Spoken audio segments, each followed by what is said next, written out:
Welcome, everybody, to another Extra Bases with Bristol and Booth. Jeremy, why were you laughing? You were just laughing. What are you laughing about? Laughing about... Is our last podcast? Yeah, and how much people want to listen to the level of cheek kissing that sometimes goes on other places. I mean, I don't understand. It was funny to me then. It's really funny to me now. I'm glad people got a chance to listen to that and enjoyed it because, boy, that was a treat to be around every day. I got to tell you that. Speaking of treats, you look around Major League Baseball, some great stories. Yermin Mercedes, Akil Baddoo from the Tigers, and then you've got Detroit coming into Houston and sweeping the Astros. We were exactly right. Standing ovation for A.J. Hinch. How concerned should Astros fans be after 12 games? Well, I mean, as we talked about it last time, it's still early. 2 weeks is early. 6-1 was early. Oakland came in here, played better. Detroit came in here and did what they did. I think what you're looking at is that the Astros aren't real deep, right? That's what we talked about. It's not so much about what they might have at the major league level. They're just going to have to win or lose with that club. There's nothing behind it to go help them that's going to have any kind of real impact. Part of that's, people will say, part of that's because of trades. No, because if you look at Seth Beer League, he's doing what he's doing, right? And if you go look at, Corbin Martin's pretty good, but, he's still, he's got a chance to be something. Bukauskas, I can't help you, and you've got you've got Mark Sandwich Appel back with the Phillies. I mean, you've got all these things going on here that aren't part of the system. And just Luno and company, Elias, they didn't do a good job in the draft. I mean, you're just going to have to admit that. So right now, the Astros still have a good club. Springer's not here anymore, so that's that. But they're going to have to win with what they have. There's nothing coming for help. There's really nothing they can trade to do anything real meaningful out of the system to add to the big league pieces. So it is what it is. And that's just it. I wouldn't be concerned. It's still a very, very good team. It's just there's nothing to come stop the bleeding besides what they have. My biggest concern going into that season was the starting rotation. And what have we seen through the first couple of weeks of the season? The starting rotation. Because they can't get guys out of the fifth inning, and they're having trouble even getting in and out of the fourth inning. Part of that, and I got to go back and look at how these guys did in the minor leagues to speak educationally on this. But Jason, part of that was that the Astros came up with the rocket scientist idea to piggyback starters in the minor leagues when Luno and Elias were here. Well, this doesn't have anything to do with that. This is guys that can't get Odorizzi, McCullers, Greinke. They're all having issues. They aren't going deep into games, at least these last games. Part of that is going to be build up. And if you look at the younger kids, it's going to be, Greinke's in a spot in his career. They're getting rocked, Jeremy. They're getting rocked. I understand, but Greinke's in a spot in his career where the twilight is probably finding him now, right? So it's smoke and mirrors. It's tricking guys to understand how to pitch. And if he misses, it's going to get hit. Okay. McCullers is in a situation where he's got a new role mentally on this team. Regardless of what he's had before, he's had Keuchel, he's had Verlander, he's had Morton, he's had a bunch of guys to learn from. And now he has to step into that role, and he is really the one for all intents and purposes and the veteran. So he's going to, and according to what we just talked about before, he's the player rep, right? So he has a lot of responsibility on his shoulders. This is a new mental role for him, regardless of whether or not he knows it. He can handle it, but it's just a new mental role for him. When it comes to a guy like Odorizzi's a fifth starter. That's what he is at this point. He's a guy that can give you innings. He is a 5-inning guy now. He's not going to be a 7-8 inning guy. So you've got somebody in the twilight of their career who can pitch and still win games for you. You've got somebody who has to be a number one that's learning how to be a number one now, who's probably not really a prototypical number one, but still learning how to do it. And you've got the other guys is a guy that was signed after the fact, should have been signed beforehand, but signed after the fact, after Valdez went down, I believe. And he's still working himself back into it, but he's a 5-inning guy anyway. That's going to put a lot of pressure on the bullpen. But as I was saying for the kids, under the Luno Elias system, they were doing tandem starters. One guy went 5 innings, one guy went 4 innings. One guy went 4 innings, one guy went 5 innings. You're only training yourself to go that far. The reason why they did it was they wanted to do intent and be as good as they could for 5 innings, turn around and turn over the bullpen or somebody else behind that because analytics said so. What happens when you show up in the big leagues and guys can figure that stuff out? What was that word you just used? They get rocked, right? So, James Click is doing the best he can with what he has. I think what you posted on Twitter the other night was right.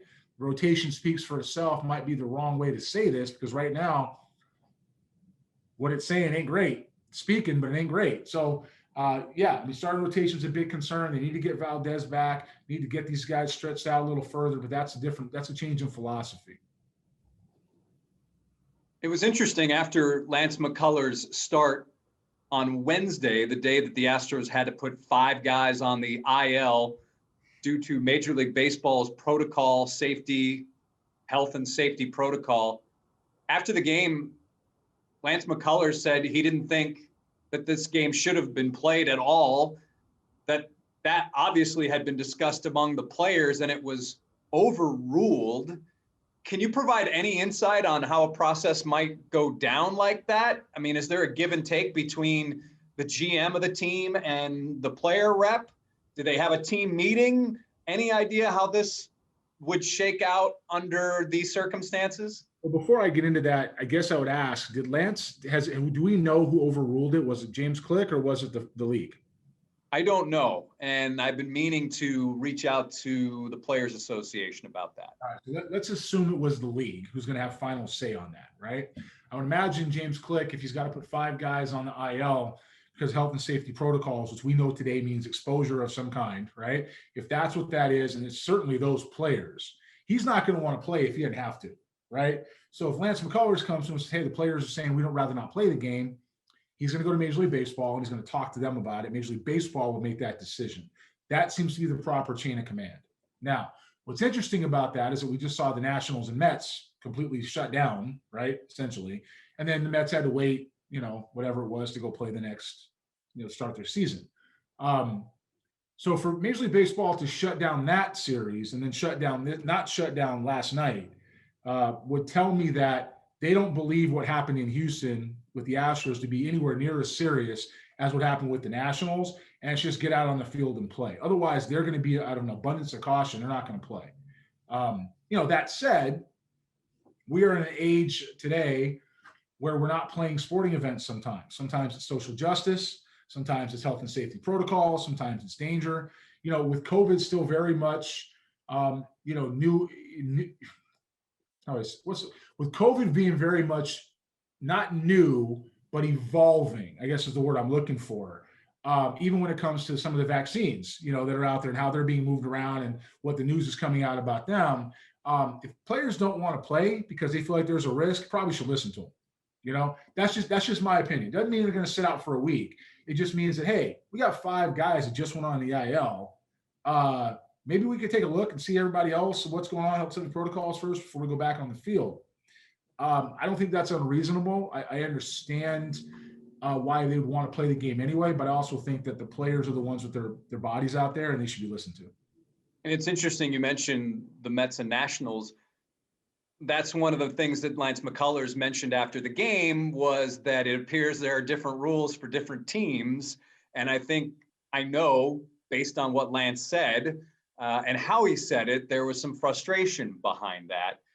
I also think it's interesting that I go back to the first day that the Tigers came into town with AJ Hinch, their former manager, and I vividly remember 2 of the first persons to go up and greet AJ Hinch. They were not wearing masks. 2 of those players are now on the IL, those being Alex Bregman and Jose Altuve. Again, I'm not saying they have it. I'm not saying they could transmit it to anybody. I'm just saying, if you're a member of the Detroit Tigers, obviously you've got to have some concerns too, based on just your contact with the team during this road trip and your stop in Houston. Yeah, to be abundantly clear, the issue with COVID-19 is that it affects everybody differently. We don't know. That's just what we're not going to know for 5-10 years, maybe, what this thing really does long-term effect-wise. We know that some people who would still be here aren't here anymore because they contracted this, and whatever health conditions they had or whatever they got to this point, it affected them in a way that cost them their lives. We know that for a fact. We also know that we see young people getting infected more and more. And we see a 99.97, whatever it is, survival rate overall. So the question and concern of the virus is it deadly? Well, all viruses are deadly. The concern is we don't know what this is going to do enough yet. So as it evolves, what I would tell Lance is, as much as I respect him as a player, as much as I respect, him wanting to step up for the city of Houston and finish his career here, there are definitely going to be, for the rest of their careers, different ways of viewing the Astros, who were part of the 2017 and 2018 teams. Health and safety is not something anybody's going to play with. So there's not going to be a situation where Major League Baseball is going to look at them and say, yeah, you're the Astros and we have an axe to grind against you, so you're going to play. That's not what happened. It's just they didn't think it was serious enough, and they went forward. And the Players Association, by the way, and again, I don't want to speak out of school, but I would imagine had to sign off on that to get them back on the field, because the first thing they're going to do is say, yeah, okay, we're with it. No. Instead, they said, get out and play. So it tells you it probably wasn't as serious as Lance was thinking. And that's what James Click said before the game when we spoke to him, albeit about an hour later than normal. I think we spoke to James Click on Wednesday at about 3:35. That's pretty precise, 3:35. Whereas on a 7 o'clock game, we would talk to Dusty at 3 o'clock. For those who don't know, each day you have media availability with the manager and a couple of players. During normal times, you can go into the clubhouse. During these COVID times, we're all doing Zooms, as you know. Typically a 7 o'clock game, the media will speak to Dusty Baker at about 3, and then we'll talk to some players that are provided to us after that. And being that Wednesday game was a 6 o'clock start, that would obviously push everything back an hour or move it up an hour. So we should have spoken to Dusty at about 2 o'clock. The fact that we didn't see anything from the Astros in our email about game notes, Zoom links, I was like, uh-oh, something's going on. Yeah. Something's going on here. And sure enough, there was. This is interesting. And you've talked about depth. I'm wondering if, and I know Dusty Baker likes to look at things in a positive light. I'm wondering if this may be a little bit of a blessing in disguise in a way, in the sense that, yes, I know the Astros don't have a lot to deal with in terms of prospects and players that they're probably willing to trade away. But listen, if a couple of these guys, one or two of these guys, maybe a Ronnie Dawson, who knows how long the Stars will be out, but if they can do something in a abbreviated cup of coffee here with the Astros, is it possible that could increase their value a little bit on the market? Or is it one of those things, it's such a small sample size and you just go back on your reports and you've seen these guys for years and years and years? Those guys are depth. Years and years, right? Yeah, a small call-up doesn't matter. Yeah, those guys are depth, and they're basically 4A players, and they're designed. They'll have a job with whoever they play for, and they help you in the big leagues for a short period of time. And they go back to AAA and tear the cover off the ball, and they'll perform there, and they come back up. Right? There's guys who've done that for the as long as the game's been around. So, James Cook is going to have to go sign some of those names we talked about before on Sports Extra. To go ahead and do some things that way, most likely. I mean, we talked about Reddick at one point. He's obviously in Arizona. I mean, if he wants help, it's going to come from the free agent pile. It's not going to come from at least any meaningful help beyond a short stint from the guys he has in the minor leagues. And, even Kyle Tucker, we talked about this off screen a little bit. Kyle Tucker, I've never been a Kyle Tucker fan from a performance standpoint. He's got power, he's got athleticism. Heck, he's in the big leagues based on athleticism, right? But the hit tool is wanting. And, he's been around the league now enough. This is, we're not talking about a kid that just got here now. He spent all of last year in the big leagues. He spent, I want to say, almost all of 19 in the big leagues, right? So it's 19 and 20. And he certainly spent part of 18, I believe, in the big leagues with a call-up. So he's been here 2.5. Even if you give him, I don't know what the games were in 2018. Let's say he played 40 games. He played 60 last year. That's 100. I can tell you how many games right now. I got it pulled up. He played all of 19 for sure. No, no, he didn't actually in the bigs. So in 2018, he played 28 games. 2019, he played 22 games. 2020, he played 58 games, and obviously now he's 12 games in. That's a total of 120 games. He almost has a season, a full season's worth of at bats, 426 in his big league career, and for a guy that's been touted as an all-star by the previous regime, it's kind of underwhelming the first 120 games. There's been flashes, don't get me wrong, leading baseball, at least the league in triples with 9 homers, but there's a lot of swing and miss.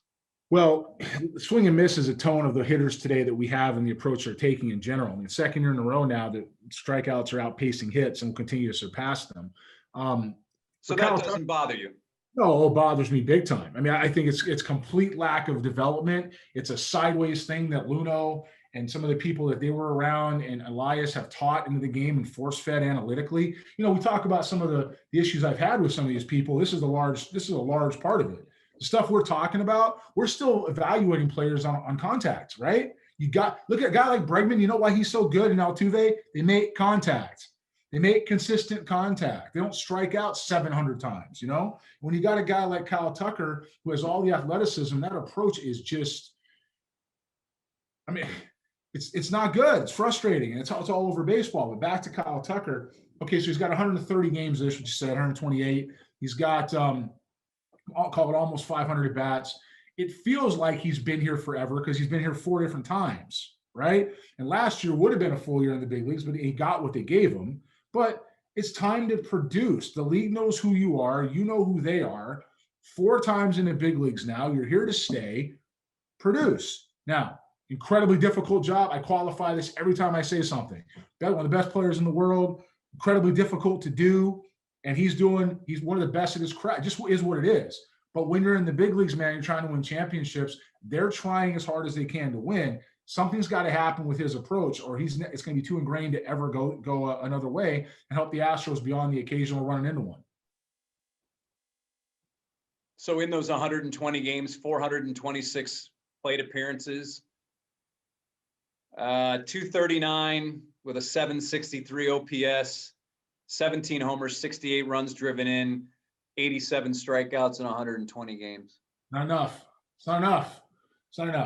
87 strikeouts, 120. What's that? How many one per bat? One every 3 or so? They're saying is 100 Baseball Reference 162 game average, 239 batting average, 763 OPS, 23 homers, 92 runs driven in. I mean, that's upper echelon. We'll take 23 and 92, but that makes him a soft regular because the batting average and the strikeouts, and I don't know how we get to 92 RBIs. I'll trust the stat guys on projecting that. But if you take 23 and 92, those are pretty good numbers for producing. But if you make more contact, it's 30 and it's 120, 35 and 120. And that's the type of ceiling we've been told he has. Again, incredibly difficult to do. One of the best players on the planet. No one's taking that away from him. An exceptional athlete, but to be in this lineup and to be a cornerstone with Yordan Alvarez, that's a lot of strikeouts. That's a lot of swing and miss. A lot of bad outs. Who's blowing up your phone? I don't know. I got 9 messages. 9 messages. Don't they know this is podcast time? Yeah, I guess. They do now. So should we pull out one of your old scouting reports? Sure. What do you got? I almost feel like we've done this one before, but the fact that he's back into baseball, should we revisit Mark Appel or no? Actually, did you ever see Akil Baddoo as an amateur? Did not. That guy, I mean, Yermin Mercedes is a great story, but here's a guy that was hitting 230 in the Florida State League. And yes, I know that it's the big ballparks because you're playing in the spring training homes, but man, to do what he's done, and yes, I know it's 2 weeks, but really impressive. He doesn't look like the moment is too big for him at all. These guys have a tendency if they're fighters and they get through stuff to not worry about where they are. They're just happy to be there, and they're just going to play as hard as they can because they understand it can be taken away from them because of the road they've had. So I actually have a question for you. Okay. Something that has to do with the Atlantic League and their 61.5-foot rule. Yes. I remember you doing this with the Pecos League and going over this stuff. What was the findings again of that? I'd have to go back and look, but it was the Spring Pecos League, which is a little different than the regular Pecos League. The Spring Pecos League is a league that is run in Houston that places guys in the Pecos League and provides a little bit of a spring training, if you will, for some of the independent league guys around here. So basically, yeah, they moved the mound back in 2019, and we discovered that fastballs act the same. They moved it back. They actually use 62.6 inches. I'm looking here, 62 feet, 6 inches. So 2 feet back. Yes. They said the fastballs acted the same, but other pitches had to be thrown differently.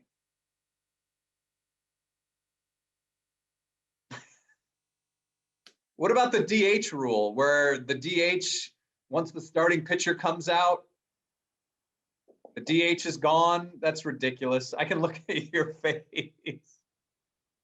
Jeremy's rubbing his head. And why? I don't understand why we're trying this. I don't. Because they want to speed up the game. Jeremy, yes, the Wednesday's Astros-Tigers game. 6:10 start, went almost 4 hours. Stop having guys swing and miss and throw as hard as they can off the backstop. It's not Bull Durham. Stop, train guys to play the game differently instead of promoting this false narrative about true outcomes. The only situation in the game that's a true outcome is nobody on, nobody out, top of the first, 0-0 count. After that, the rest of it changes. 0-1, 1-0, 2-1, man on first, nobody on, 1 out, 2 out. The entire approach to it's not a true outcome. Just that one's a true outcome. It's a fallacy. It's an outright lie, and we've completely taken the game and made it a certain way. And now we got to come up with, and pardon the expression if anybody's offended, slow pitch softball video game rules to try to turn around and make baseball into something everybody can do, because apparently we've made it too difficult because we're playing it the way it wasn't intended. Unbelievable what's going on. Unbelievable. It's almost like the bat phone to Tom McNamara from Devitt Moore. Hey, this is Devitt. I want the player in this round. I'm gonna go ahead. Hey Mac, what do you need? You want a pillow? Think it's too tough for you in the stands? How about a snack? Can I bring you a snack? I'm gonna go burn a bird. It's all, what do we do? Let's knock it off. Let's just play baseball. Play baseball. I mean, I love baseball, but yesterday I was hating baseball because the Rockets game, which started at 8:00, nearly finished up earlier or sooner than the Astros game, which started at 6:00. I saw your tweet on that. That was hilarious. That was funny. I don't understand what's going on with that, except for the fact the way we're playing it makes the game slow. The way we're playing it makes the game station to station. Baseball is boring.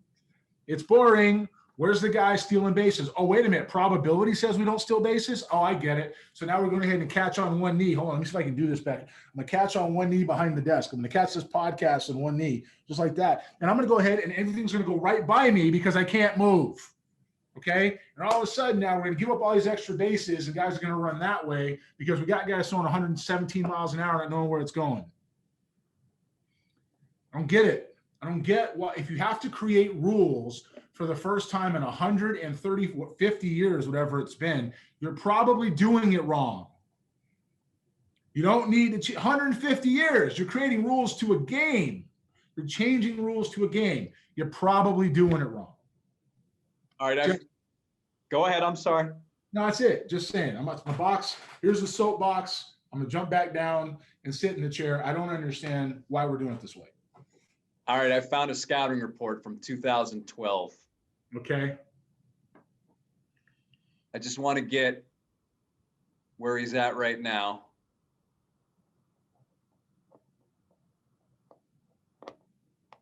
currently pitching for the Toronto Blue Jays.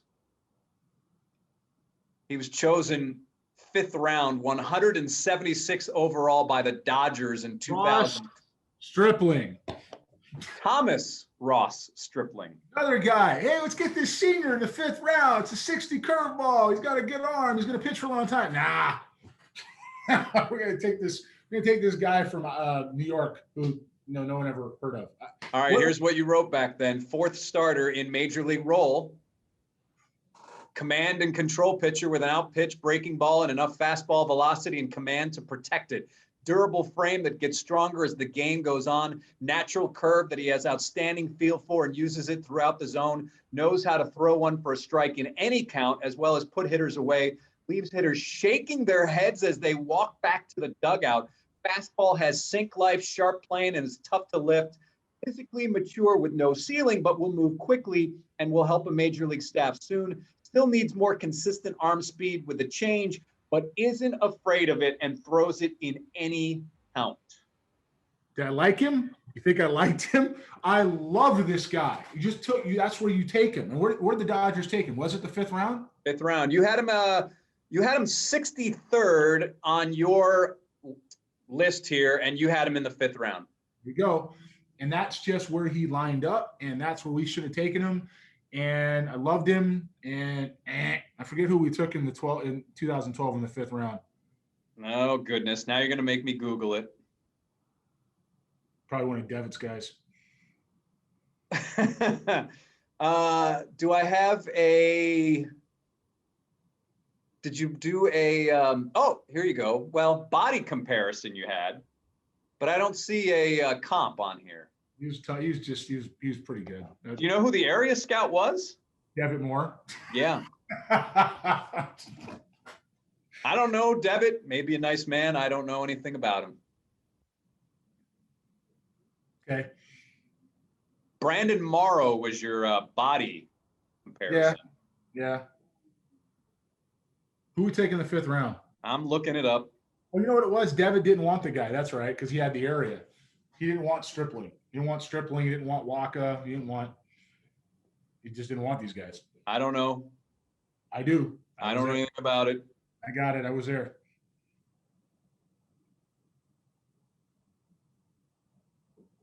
What else did you like? How many times did you see him? Do you remember? I can tell you.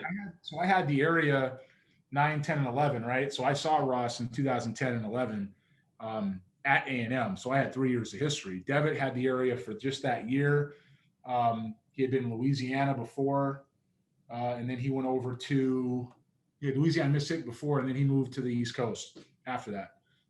Suffice to say that the guys I liked did well, and the guys he liked did not, and we didn't get along, and he went around to the bat phone and asked Mac to move him, so he did. Man, I cannot get – you'd think that it'd be this easy to get draft picks. Here we go. Let's see. I've got 2013, wrong class. Let's go to the class before that. Here we go. Taylor Ard was 2012, wasn't he? In the 5th round, you took well, this was a good pick. Was that Reinheimer? No, it was 2012 5th round. You took Chris Taylor. That's right. We took Chris Taylor. That's who we took. That was a good pick. Chris Taylor was a shortstop. They thought could play short. I had seen him, I want to say, in the Cape. And he was Virginia, East Coast, where Mac liked to live. And so we took him out of there and they traded him to the Dodgers after, I don't know if, I think Jack was gone, but I think Mac was still there. They traded him to the Dodgers. Dipoto did, and he turned into what he's turned into. Turned into a good pick. Yeah. Nobody thought he would hit, though. Telling you right now. We thought he was light bat, play short. Him and Reinheimer, we thought were the same guys. We being the organization. Is Taylor on your list here? He wouldn't be on your list, right? Because I didn't see him that year as a cross-check, but I had seen him the summer before. All right, everybody. Thanks for tuning in to Extra Bases with Bristol and Booth. And until next time, like, subscribe, leave your comments, blah, blah, blah. Take care, everybody.